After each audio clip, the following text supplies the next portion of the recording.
গণতান্ত্রিক সরকার যখন আসবে সেটা সুষ্ঠুভাবে আপনার টেক ওভার করা সম্ভব হবে। এবং ওনারা যেভাবে কাজ করে যাচ্ছে, এই গভর্নমেন্টে যে সমস্ত এজেন্ডা আছে, মাইন ইজ মাইন, আমরা স্টিক করব। এখন তোমার যেগুলি আছে সেগুলো নেগোশিয়েট করি, এই নেগোশিয়েট করার জন্য তো যাওয়া উচিত, তাই না? ওয়ার্ড যাকে বলে আইনের ভাষায়। আপনার মতে কয়জনের পাইছেন? নাসিরউদ্দিন পাটোয়ারির পাইছেন আপনাদের মতে? আছে। আর কার কার পেয়েছেন? এখানে নাম বলেন। আছে, কোনো সন্দেহ নাই, কিছুটা স্বস্তি আছে। এরপরে আন্তর্জাতিক অঙ্গনে বাংলাদেশের সামনে বড় চ্যালেঞ্জ আছে, অনেক চ্যালেঞ্জ। ভারতের সঙ্গে সম্পর্ক এখন সংবেদনশীল। শেখ হাসিনার ভারত অবস্থান এবং তার প্রত্যর্পণের দাবি দুই দেশের সম্পর্কের অন্যতম বড় ইস্যু হয়ে আছে। এই ধরনের বিভিন্ন বিষয়, আন্তর্জাতিক এবং অভ্যন্তরীণ, এইসব সংকট এবং সংকটের সমাধান নিয়ে আলোচনা করব। এবং এই আলোচনা পর্বে শুরুতেই যদি আমি আসি, শুরুতে আমি আসব জনাব মাহবুব কামাল ভাইয়ের কাছে। আচ্ছা, আপনি আমাকে বলেন, মানে আসলে সংকটটা কোথায় এবং বাংলাদেশ এখন কতটা সংকটে? সংকট, আমি রাজনৈতিক সংকট খুব একটা দেখছি না, ঠিক আছে? কারণ এনসিপি, জামাত তাদের এবং বিএনপির সঙ্গে সাপে নেউলে সম্পর্কটা এখন নাই আপাতত। সম্ভবত এটা শেখ হাসিনার যে ডিসেম্বরে আসার যে প্রতিশ্রুতি, সেইটার উপর ভিত্তি করে হয়তো ফ্যাসিবাদ ঠেকাও এই ধরনের একটা ঐক্য এখন চলতেছে। ফলে রাজনৈতিক সংকট আমি খুব একটা দেখছি না। সংকট আছে টুকটাক, যেমন পলিটিক্যাল ল্যাঙ্গুয়েজ খুব দূষিত হয়ে পড়তেছে, মানুষ, রাজনীতিবিদরা পর্যন্ত ডেসপারেট হয়ে যাচ্ছে, ভাষা খুব নিম্নমানের ভাষা প্রয়োগ করা হচ্ছে ইত্যাদি। এগুলি কিছু সংকট আছে, কিন্তু মোটা দাগে রাজনৈতিক সংকট আপাতত নেই। মানে ডিসেম্বর পর্যন্ত আমার মনে হয় না কোনো রাজনৈতিক সংকট থাকবে। সংকটগুলোকে আমি মোটা দাগে তিনটা ভাগে ভাগ করতে চাই। একটা হচ্ছে মবতন্ত্র, একটা হচ্ছে জ্বালানি সংকট, একটা হচ্ছে অর্থনীতি, আরেকটা হচ্ছে ফরেন পলিসি। মোটা দাগে মব, জ্বালানি, অর্থনীতি এবং ফরেন পলিসি, এই চারটা মোটা দাগে সংকট বিরাজ করতেছে। আমি জ্বালানিটা একটু বলি না, এইটা খুব নাকি আমি এটাকে ছোট ছোট প্রশ্ন, ছোট ছোট উত্তর। না, জ্বালানিটা একটু বড় হবে। সেটা হচ্ছে যে দেখেন, বিএনপির যে নির্বাচনী ইশতেহার না, সেটা আমি পড়ছি, এই টকশো করার প্রয়োজনেই পড়ছি। সেখানে বলা হয়েছিল যে মানে 2030 সাল নাগাদ আপনার বিদ্যুৎ ও জ্বালানি খাতে উৎপাদন ও সঞ্চালন সক্ষমতা বাড়িয়ে 35,000 মেগাওয়াটে উন্নীত করা হবে বিদ্যুৎ ক্যাপাসিটি, ঠিক আছে, 2030 সাল নাগাদ। এবং সঞ্চালন লাইন 25,000 সার্কিট কিলোমিটার সম্প্রসারণ করা হবে। এটা কিন্তু বিএনপির ইশতেহারে আছে।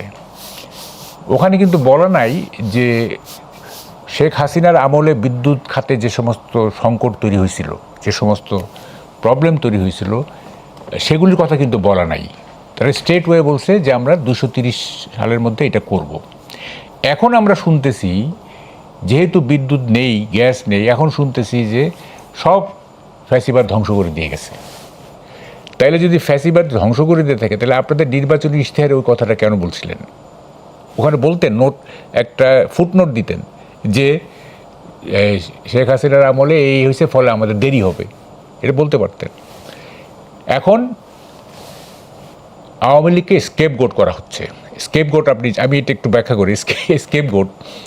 স্কেপগোট শব্দটা আসছে এইভাবে, 400-500 বছর আগে খ্রিস্টান ধর্মযাজকরা মনে করতেন যে মানুষ যে পাপ করে সেটা ছাগলের কারণে, এবং তারা ছাগলকে মরুভূমিতে পাঠায় দিতেন।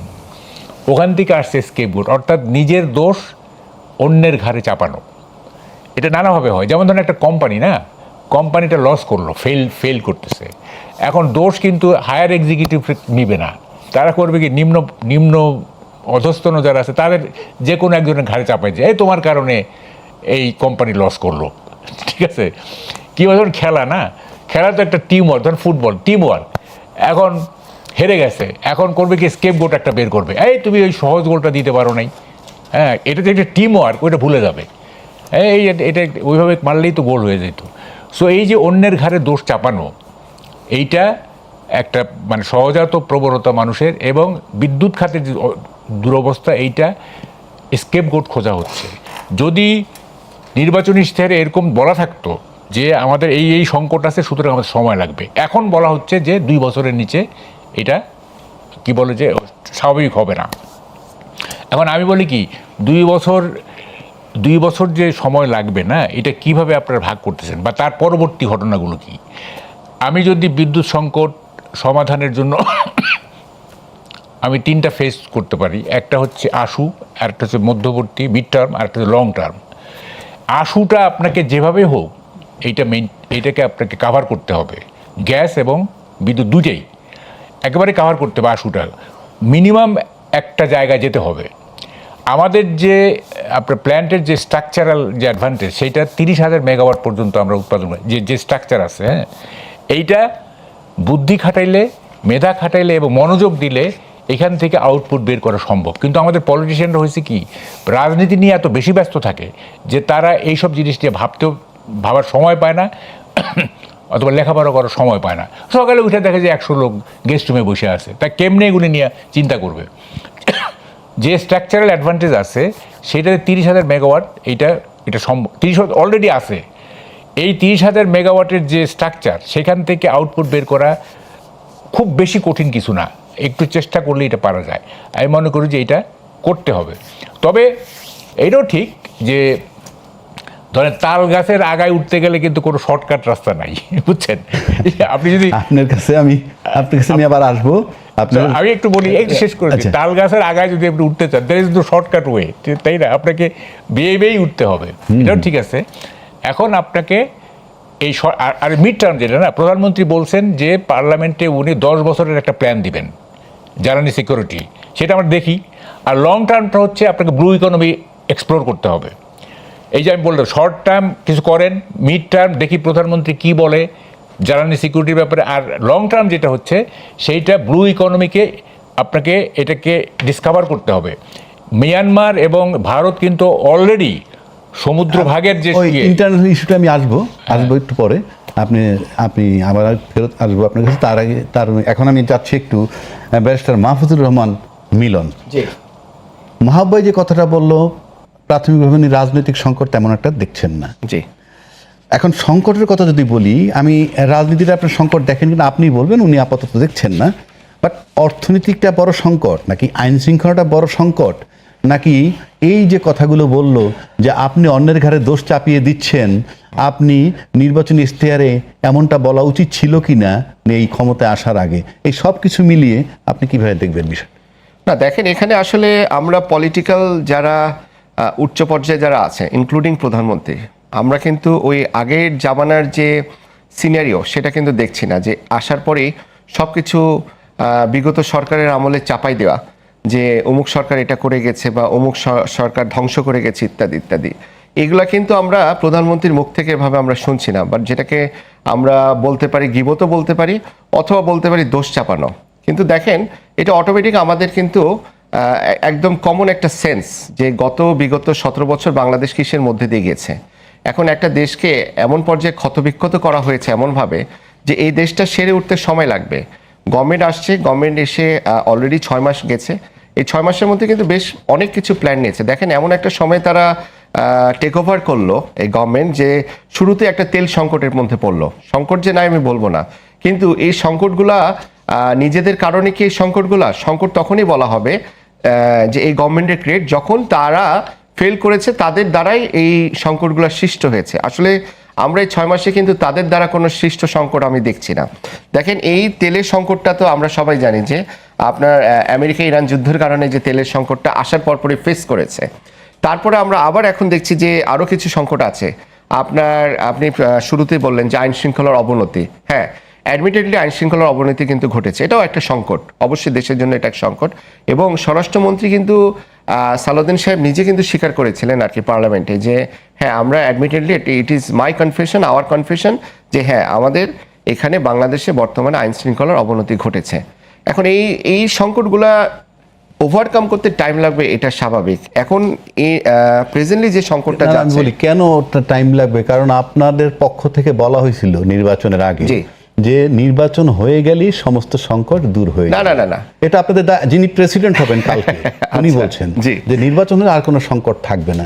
না। কিসের বেসিসে? দেখেন, নির্বাচন হলে সংকট থাকবে না বলতে যেটা বোঝানো হয়েছে সেটা হচ্ছে নির্বাচন প্রক্রিয়ায় দেখেন আগে দেখেছি যে দিনের ভোট রাত্রে হয়ে গেছে, আমি ডামি নির্বাচন হয়েছে, তাই না? সবকিছু ছিল একনায়তান্ত, তাদের ইচ্ছা মতো করেছে। এখন দেখেন যেটা বলা হয়েছে, নির্বাচন যখন হবে সুষ্ঠুভাবে, তারপর একটা গণতান্ত্রিক প্রক্রিয়া শুরু হবে। সেই প্রক্রিয়াটা কিন্তু শুরু হয়েছে। ইন এ সেন্স যে কথাটা বলা হয়েছে যে একটা গণতান্ত্রিক প্রক্রিয়া শুরু হয়েছে, এই গণতান্ত্রিক প্রক্রিয়ায় যে সংকটগুলো আছে দেশের, এখন যে প্রেজেন্ট সংকটগুলো আছে, এই সংকট ছাড়াও ইন ফিউচারে যে সংকটগুলো আসবে, সেগুলো সংকটগুলো কিভাবে আপনার সমাধান করা যায়, এটা একটা গণতান্ত্রিক সরকার যখন আসবে সেটা সুষ্ঠুভাবে আপনার টেক ওভার করা সম্ভব হবে। এবং ওনারা যেভাবে কাজ করে যাচ্ছে, আমি মনে করি যে হ্যাঁ, দেখেন অ্যাডমিটেডলি অবশ্যই এখানে জ্বালানি খাতের এখন সংকট দেখা দিচ্ছে। তো এটার জন্য বেশ কিছু পলিসি তাদেরকে করতে হবে। এখন থেকে এমন কিছু পলিসি করতে হবে জানি ইন ফিউচারে যদি না হয়, ওনারা যদি এই পলিসি গ্রহণ করে ইন ফিউচারে দেখা যায় যে এই সংকট থেকে গেছে, তখন তাদেরকে দোষ দিতে হবে।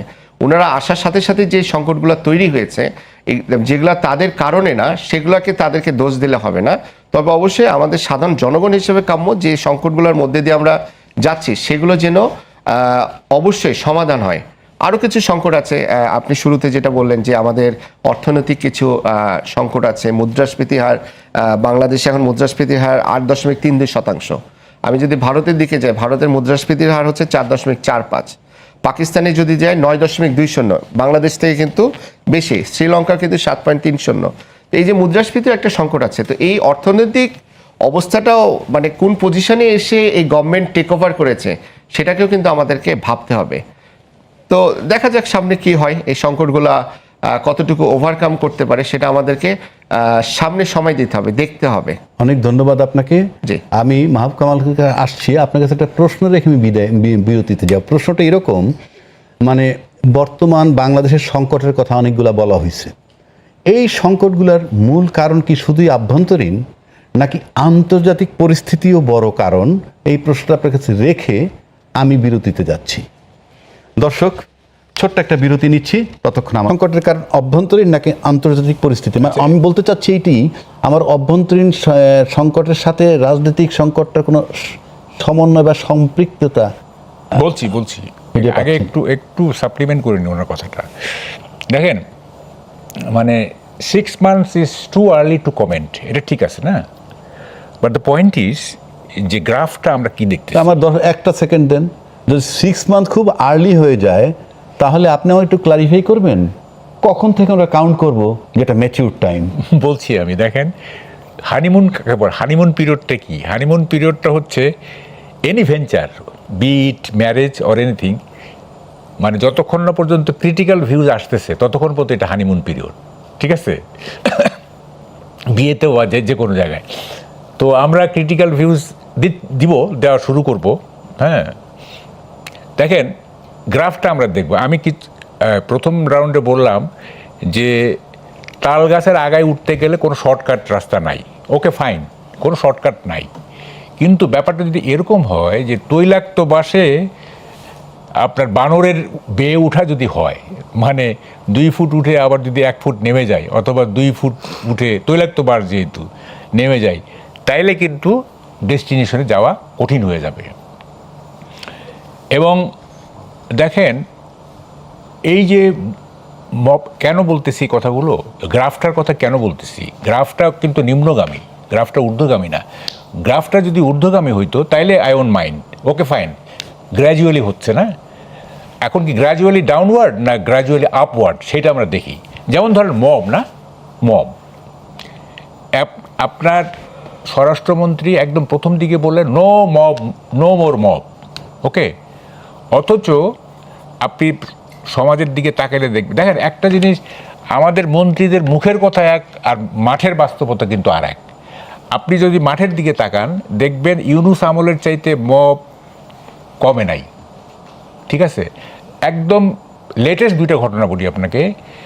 কিশোরগঞ্জে আপনার একটা কনসার্টের আয়োজন করা হয়েছিল এবং আপনার যে মানে ইসলামিস্টরা বা অথবা জেহাদিরা তারা ডিসিকে কমপ্লেন করার পরে এই কনসার্ট বন্ধ করে দেওয়া হয়েছে। আপনি কি শুনতেছেন? খুবই খুবই কিন্তু একটা বার্নিং কোশ্চেন। কনসার্ট বন্ধ করে দেওয়া হয়েছে থ্রেট করার পরে। আই এম শিওর মানে এই খবর যদি জাইমা রহমান জানেন তাহলে তার বাবার প্রতি তার অভিমান হবে, কারণ she is westernised girl lady. Concert বন্ধ করে দেওয়া হয়েছে। ব্রাহ্মণবাড়িয়াতে আপনার পুলিশের অনুষ্ঠান, সেইখানে আপনার মব হয়েছে, পরে অবশ্য পুলিশ তাদেরকে ইয়ে করছে, বুঝেন, পুলিশের অনুষ্ঠানে মব হয়েছে, কারণ ওখানে গান হচ্ছিল, ঠিক আছে। আপনার এই কি বলে যে কত ঘটনা, ফেসবুক খুললে আপনি কোনো না কোনো একটা মন খারাপ করা মব বা মন খারাপ করা দৃশ্য দেখতে পারবেন ফেসবুক খুললেই, মানে একাধিক পাবেন, ইফ নট মানে 2-3টা পাবেন। পুলিশের অনুষ্ঠানে যদি মব হয়, সেই মব তো সাধারণ কোনো লোকে করে না, কারা করে? হ্যাঁ, যেই করুক, আপনি ওইটা তো তাদের গানের অনুষ্ঠানে গিয়ে মব করছে এবং পুলিশ অবশ্য পরে কি বলে স্ট্রাইক ব্যাক করছে, সেটা অবশ্য করছে সেটা। এবং দেখেন, ধর্ষণের মামলা করছে বলে তার বাবাকে খুন করে কুপিয়ে মেরে ফেলা হয়েছে। 15 বছরের কিশোরকে মেরে শহীদ মিনারে ঝুলিয়ে রাখা হয়েছে। ইউনোর পদত্যাগের দাবিতে ইউনো অফিসে মব হয়েছে, আদালতে মব হয়েছে, আদালতে বোমা ফাটছে। কি কারণ? হয় জামিন প্রত্যাখ্যান করছে অথবা জামিন দিছে। আই এম নট শিওর কোনটা হয়েছে, দুইটার একটা হবে। তো এখন এই যে মব চলতেছে না, যদি এমন হইতো যে আগের তুলনায় রেশিওতে আপনার মবের পরিমাণ কমতেছে ধীরে, তাহলে আমরা বুঝতাম যে আচ্ছা ঠিক আছে, ধীরে ধীরে ওই যে উৎপাদনের ক্রমহ্রাসমান বিধি আছে যেটা, যে ধীরে ধীরে কমতে থাকে, এটা আমরা মানতাম। কিন্তু আমরা তো দেখছি এটা বাড়তেছে। তো ফলে এইখানে মানে 6 months is too early two comment বলার কোনো সুযোগ নাই, ঠিক আছে, যেহেতু গ্রাফ নিম্নমুখী। তো এখন কি কারণে মবের ব্যাপারে কি কারণে সরকার ইনডিফারেন্ট, উদাসীন, কি কারণে মব হতে দিচ্ছে? যারা মবিস্ট তাদেরকে কি সরকার চেনে না, বা আইন শৃঙ্খলা বাহিনী চেনে না, গোয়েন্দারা চিনে না? কোনো মবিস্টকে কি আপনার আইনের আওতায় আনা হয়েছে? No mobist is taken into task. বরং মাহাদি নামের যে ছেলেটা, যে ওই যে পুলিশ হত্যা করছিল নাকি, মাহাদি বোধহয় নাম, তাকে অ্যারেস্ট করার পরে কয়েক ঘন্টার মধ্যে তাকে ছেড়ে দেওয়া হয়েছে। আবারও ছেড়ে দিয়েছেন? তাই তো দেখলাম। তার মানে আমরা দেখতেছি যে, আমি একটা কথা প্রায় বলতাম, সেটা হচ্ছে যে অপশক্তিকে দমন করলে গণতন্ত্রের কোনো ক্ষতি হয় না, বরং গণতন্ত্র আরও শক্তিশালী হয়। একটা ধারণা আছে যে পুলিশ অ্যাকশনে গেলে বোধহয় এটা গণতন্ত্র নষ্ট হয়ে গেল, গণতন্ত্রের সতীত্ব চলে গেল। তা না, পুলিশ কোথায় স্ট্রাইক করতেছে, এটা কি অপশক্তিকে না শুভশক্তিকে? যদি অপশক্তিকে হয় তাহলে এটা গণতন্ত্রের জন্য কোনো ক্ষতিকারক না। এখন আমরা দেখতেছি যে সবাইকে আমরা চিনি, কে কে কী করতেছে না করতেছে আমরা চিনি, কিন্তু কাউকে আইনের আওতায় আনা হচ্ছে না। তার মানেটা কি এই যে ওই যে মানে গ্রাম দেশে একটা কথা আছে যে আল্লাহর ষাঁড় ছেড়ে দিছি, ষাঁড়। হ্যাঁ, আমি আসবো আপনার কাছে। আমি একটু মাহফুজুর রহমান মিলন আপনার কাছে যাচ্ছি।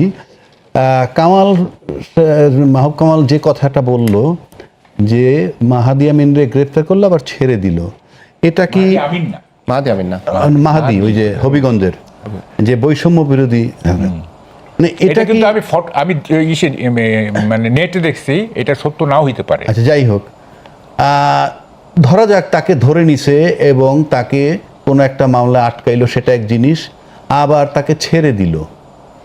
যদি তাকে গ্রেপ্তার করে রেখে দেয় তাহলে কি জুলাই চেতনার বিরুদ্ধের অ্যাকশন কিনা এটা? আর যদি ছেড়ে দেয় তাহলে জুলাইয়ের পক্ষে কিনা? এবং জুলাইয়ের আন্দোলন অন্যতম দাবি যে ছিল রাষ্ট্র সংস্কার, সেখান থেকে যদি আমরা কম্পেয়ার করি তো আমরা কোথায় আছি? না দেখুন, সব কিছুই যদি আমরা আসলে এই জুলাই নিয়ে আসি, এটা কিন্তু আসলে সঠিক না, ঠিক আছে। এখন জুলাই আন্দোলন যারা করেছে তারা যদি কোনো অন্যায় করে তাদেরকে কি ছেড়ে দেওয়া হবে? তারা যদি কোনো অপরাধ করে তাদেরকে কি ছেড়ে দেওয়া হবে? অবশ্যই না। তার বিরুদ্ধে যদি কোনো সুনির্দিষ্ট কোনো অভিযোগ থাকে, অবশ্যই তার নামে অ্যাকশন হওয়া উচিত, তার নামে মামলা হওয়া উচিত। যদি তাকে জিজ্ঞাসাবাদ করে যদি তার নামে কোনো কিছু না পাওয়া যায় তাকে ছেড়ে দেওয়া উচিত। তার নামে হয়তো সুনির্দিষ্ট কোনো কিছু পায়নি, এই জন্য ছেড়ে দিয়েছে।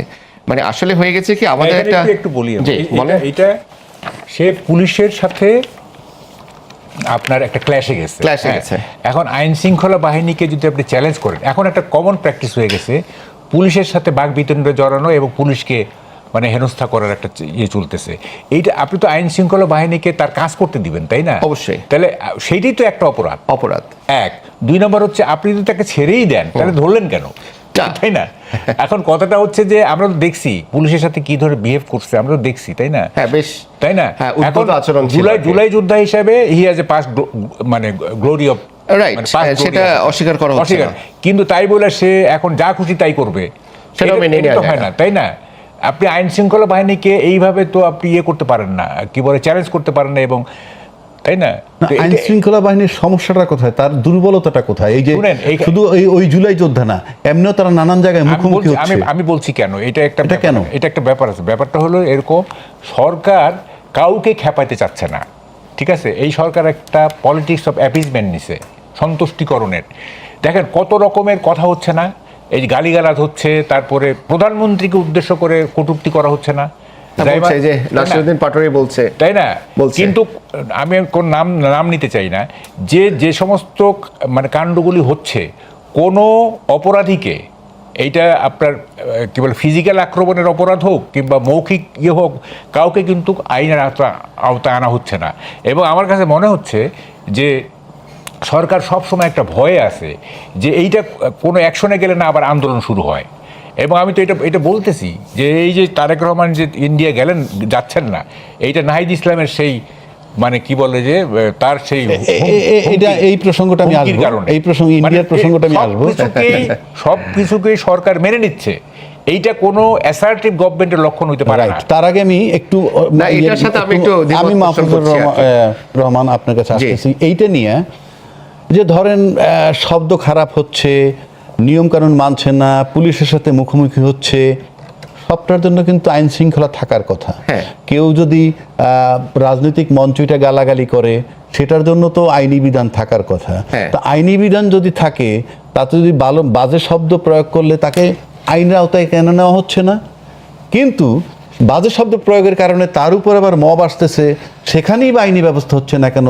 বিষয়টা কি? আপনার দুর্বলতাটা না কোথায়? দেখেন, এখানে বাজে শব্দ যেটা কিছুদিন আগে যে ঘটনাগুলো ঘটলো আর কি, আপনার সিলেটে হবিগঞ্জে যে এনসিপির যে আপনার তাদের যে অনুষ্ঠান ছিল আর কি, সেই অনুষ্ঠানে দেখা গেছে যে আপনার নাসিরউদ্দিন পাটোয়ারি তার বক্তৃতায় এমন কিছু বলেছে যে বক্তৃতাগুলোর মাধ্যমে একটা দল যারা করে আর কি, ধরেন বিএনপি যারা করছে আর কি, বিএনপির হাইকমান্ডের প্রতি বা প্রধানমন্ত্রী বা তাদের চেয়ারম্যানের প্রতি যে ভালোবাসা, সেটা তাদের যদি অনুভূতিতে আঘাত লাগে আর কি, তারা তো নিজেদেরকে আর কন্ট্রোল করে রাখতে পারে না। দেখেন ওরা যখন শেষ করলো, তারপর তাদের গাড়ি ভাঙচুর করা হলো।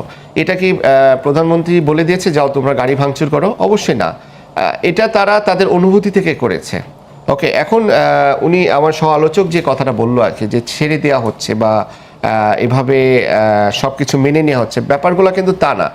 আগের যে টার্মের যে গভর্নমেন্টগুলো ছিল, ঠিক আছে, দেখেন এটা যদি আপনার আওয়ামী লীগের আমল হতো তাহলে কি করা হতো, এই অলরেডি কিন্তু মামলার পর মামলা হয়ে যেত, মামলার পর মামলা, আর বিরোধী দলের প্রতি মামলার পর মামলা, এটা তো আমাদের দেশে কমন কালচার। কিন্তু এই মামলার পর মামলা কি হচ্ছে, বিরোধী দল এত কিছু বলে যাচ্ছে, ওপেনলি বলে যাচ্ছে, কিন্তু তার নামে কি কোনো মামলা করা হচ্ছে না, বা না, কোনো কিছু করা বিষয়গুলো হচ্ছে? যদি মামলা হওয়ার মতো আইনি বিষয় এখানে থাকে, একটা বলি, তাহলে হবে না কেন? না, মামলা করতে পারতো, আমি বলি, কিন্তু একটু শুনেন, দুইটাই ইকুয়ালি ব্যাড।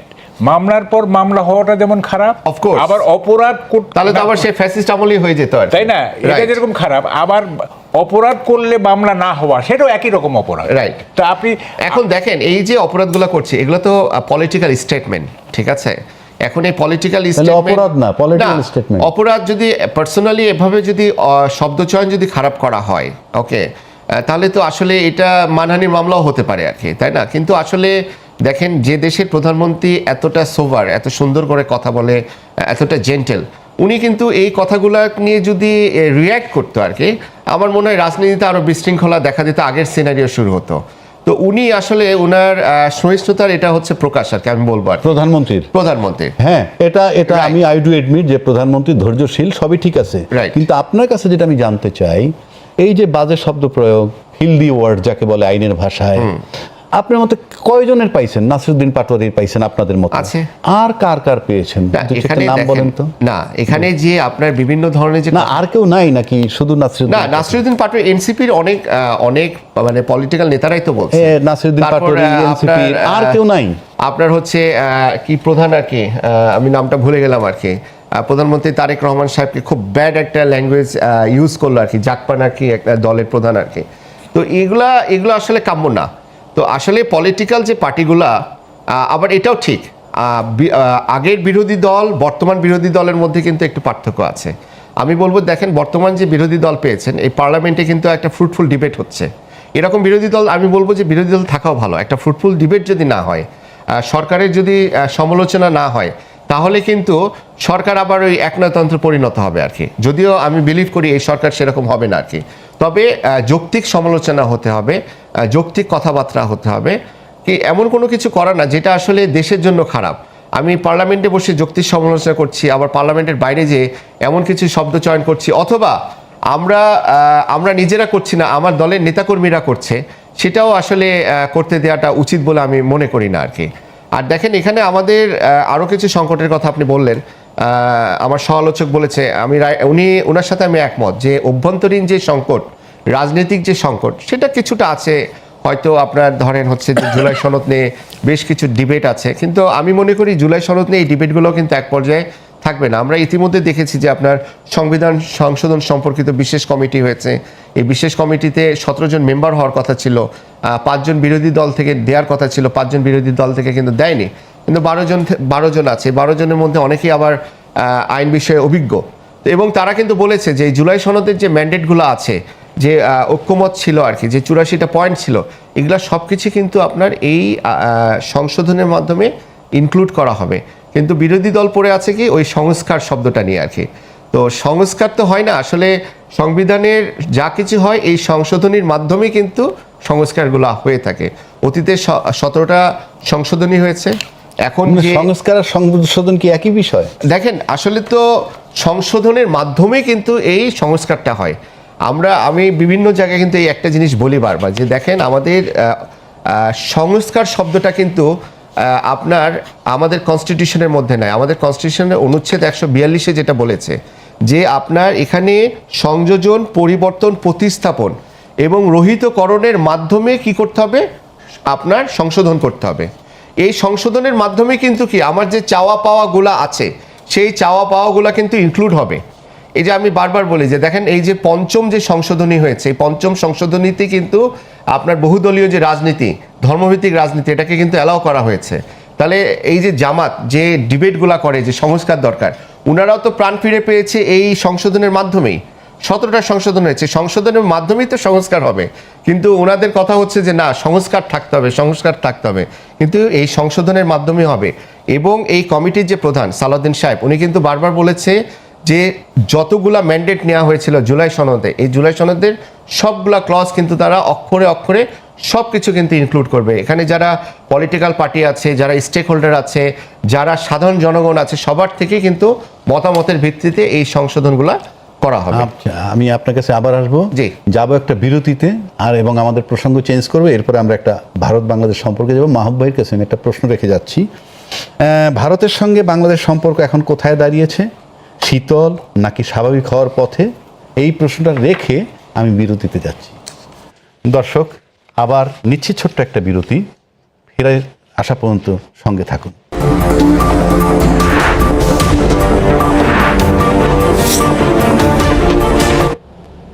দর্শক, বিরতির পর ফিরে এলাম।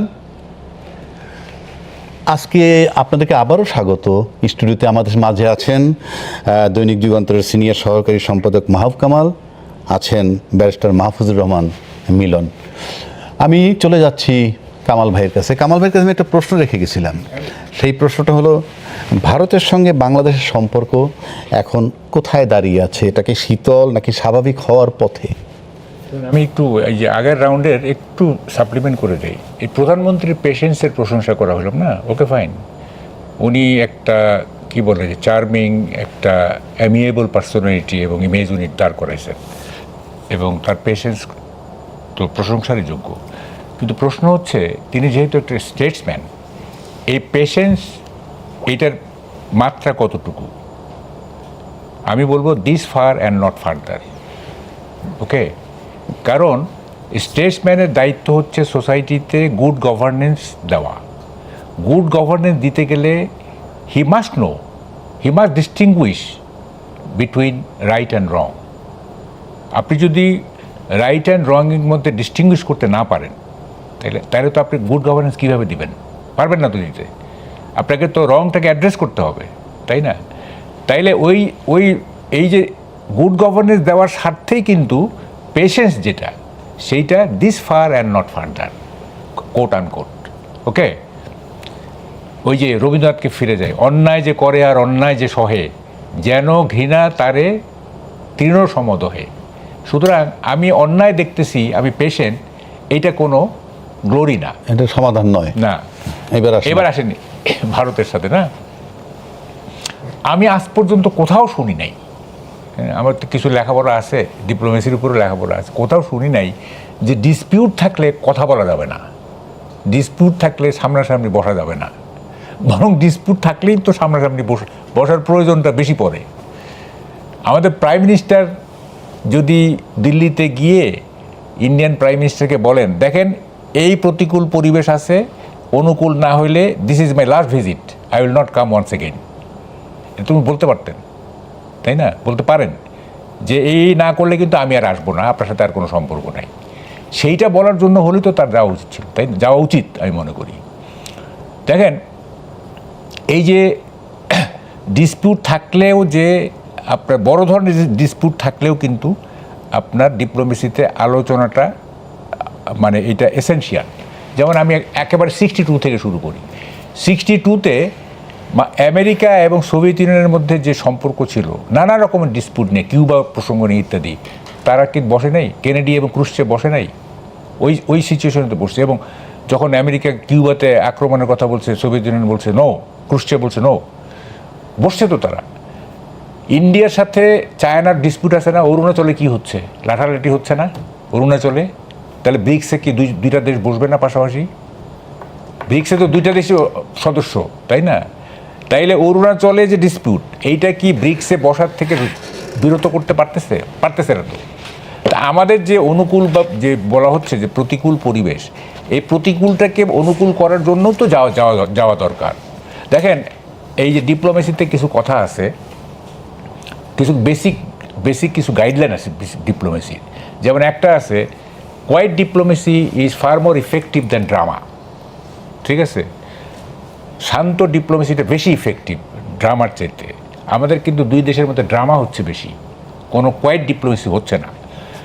তারপরে ধরেন একটা আছে যে ডিপ্লোমেসি কি, mine is mine, yours is negotiable.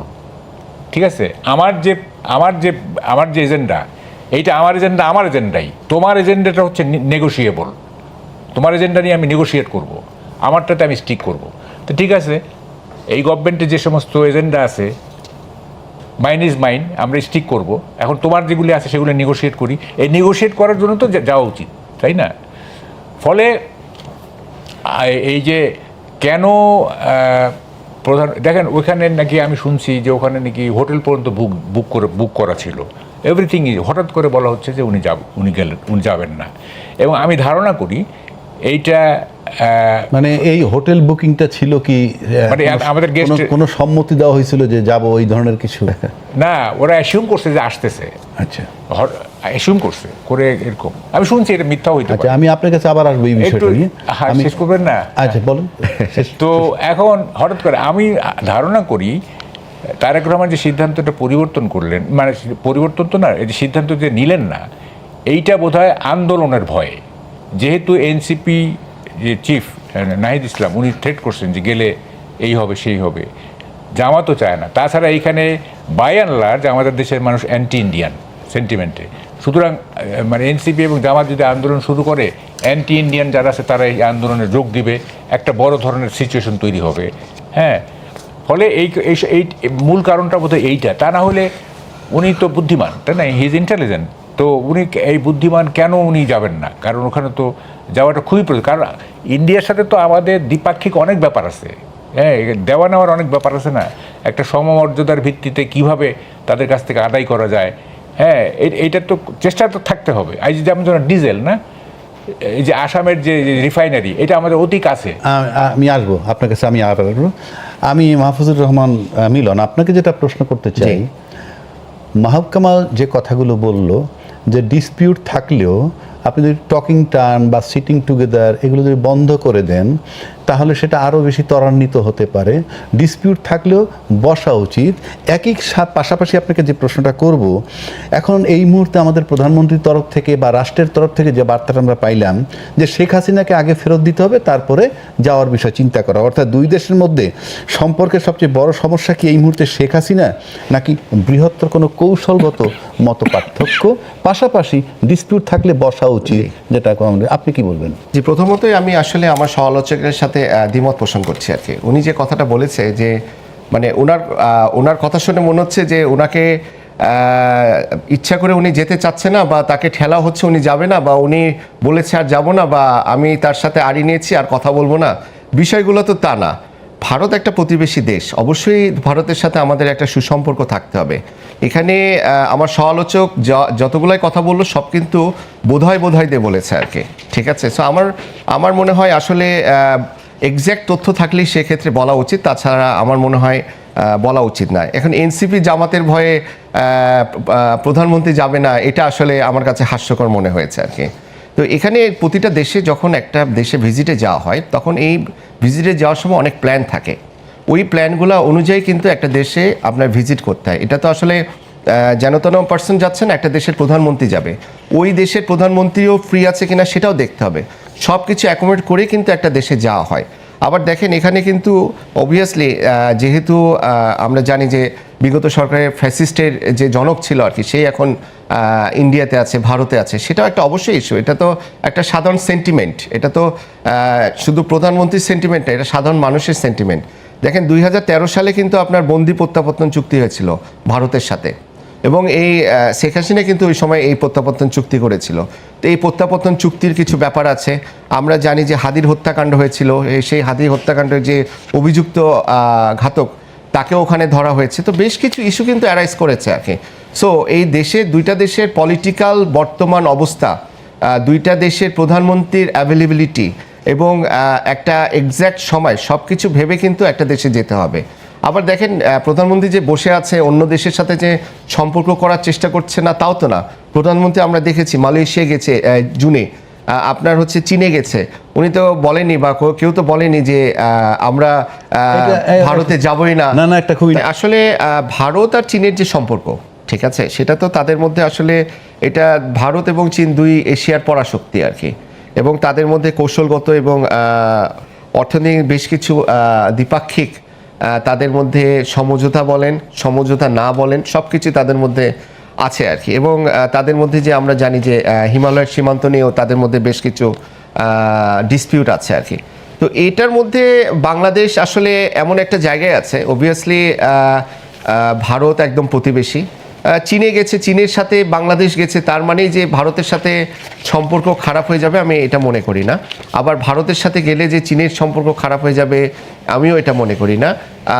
আমার মতে যে আমার দেশ বাংলাদেশ, এই বাংলাদেশের সকল দেশের সাথে একটা ভালো সম্পর্ক থাকতে হবে। দেখেন এখানে ইন্ডিয়ার সাথে ভালো সম্পর্কটা থাকাটাও কিন্তু জরুরি।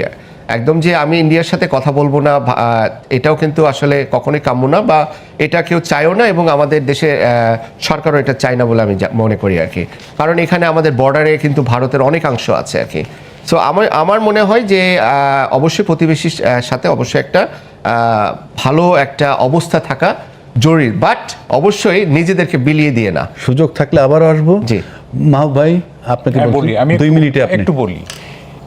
আপনি বোধহয় এটা জানেন না, যে আপনি বললেন না যে এইটা তো প্রস্তুতির ব্যাপার আছে। ফরেন মিনিস্ট্রি অনেকগুলি সেগমেন্টে প্রস্তুতি রেডি করা ছিল, নদীর পানি থেকে শুরু করে সব। আপনি এই ইনফরমেশনটা আপনার জানা নেই, প্রস্তুতি ছিল। 2 নম্বর কথা হচ্ছে, আপনি বললেন যে আমি কি ওইটা যদি বা বোধ হয়, দেখেন আপনি তো বারেট ল করছেন, ইংল্যান্ডে ছিলেন। আমাদের দেশে যদি বলে যে 100% যাবই, এইটা 50% ধরতে হয়। আর ইউরোপ আমেরিকায় যদি বলে মেবি, ইট ইজ 95%। মেবি বলাটা এটা একটা কি বলে, এটা একটা ভদ্র